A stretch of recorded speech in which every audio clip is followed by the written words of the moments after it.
আমরা সবাই জানি যে গতকালকে এসএসসি পরীক্ষার রেজাল্ট দিয়েছে, আর এই রেজাল্টকে কেন্দ্র করে প্রত্যেক বছরই অনেক শিক্ষার্থীরা সুইসাইডের পথ বেছে নেয়। আমি মনে করি এই সুইসাইডের পথ বেছে নেওয়ার একমাত্র কারণ হলো এই ভদ্র সমাজ, আর এই ভদ্র সমাজের কারণেই প্রত্যেক বছরই শিক্ষার্থীরা সুইসাইড করে থাকে। আমার স্ক্রিনে যে মেয়েটা দেখতেছেন, এই মেয়েটার বাড়ি হলো নোয়াখালী, মেয়েটার নাম হলো ঝুমুর।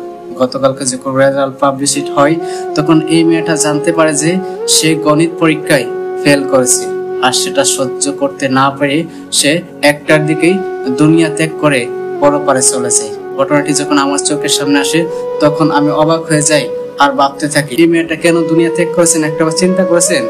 যখনই মেয়েরা পরীক্ষা দিতে যায় তখনই তাদের বিভিন্ন আত্মীয় স্বজন থাকে আর পাড়া প্রতিবেশী থাকে, যে পাড়া প্রতিবেশীরা বিভিন্ন ধরনের খোটার কারণে, বিভিন্ন ধরনের কথাবার্তার কারণে মেয়েরা সেটা বেছে নেয়। আপনার আশেপাশে এরকম পাড়া প্রতিবেশী কিছু আছে, আপনি লক্ষ্য করে দেখবেন যে আপনার ছেলে যদি পরীক্ষা দেয় আর সেই পরীক্ষায় যদি ফেল করে তখন তারা বিভিন্ন কানাঘষা করে এবং বিভিন্ন ধরনের কটু কথা বলে, যেটি এই শিক্ষার্থীরা সহ্য করতে পারে না। হয়তোবা তার ক্ষেত্রে এরকমটা হয়েছে, তাকে বিভিন্ন জন বিভিন্ন কথা বলার কারণে সেটা সে সহ্য করতে না পারে সে শেষ পর্যন্ত সুইসাইডের পথটাই বেছে নিল।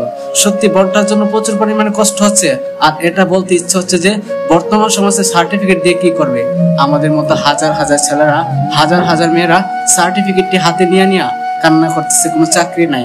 আর তুমি সাধারণ পেপারসের জন্য তুমি তোমার জীবনটাই দিয়ে দিলা, কারণ বর্তমানে 2 টাকা আর সার্টিফিকেটের মধ্যে কোনো তফাৎ নেই। কিন্তু তুমি যদি বেঁচে থাকতা হয়তো বা পরবর্তী সময়েও আবার পরীক্ষায় অংশগ্রহণ করতা, কিন্তু তোমার লাইফটা তো চিরদিনের জন্য এখানে এন্ড হয়ে গেল।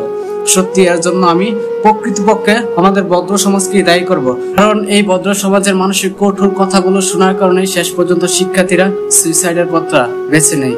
আমি আপনাদের কাছে হাত জোর করে বলতেছি, আপনার আশেপাশে ভাই বোন যারা আছে তাদের দিকে একটু নজর রাখেন, কারণ হয়তোবা তার ওই প্রতিবেশীদের কথা চিন্তা করে মৃত্যুর পথটা বেছে নিতে পারে। আমি এই ভদ্র সমাজের মানুষগুলোর উপর হাত জোর করে বলতেছি, প্লিজ যারা ফেল করছে তাদেরকে সান্ত্বনা দিন, কখনো কটু কথা বলবেন না। হয়তোবা আপনার এই কটু কথার কারণে তার প্রাণটা চলে যেতে পারে। ভিডিওটা বেশি বেশি শেয়ার করে সবার মাঝে ছড়িয়ে দিন, যাতে করে সবাই সতর্ক হতে পারে।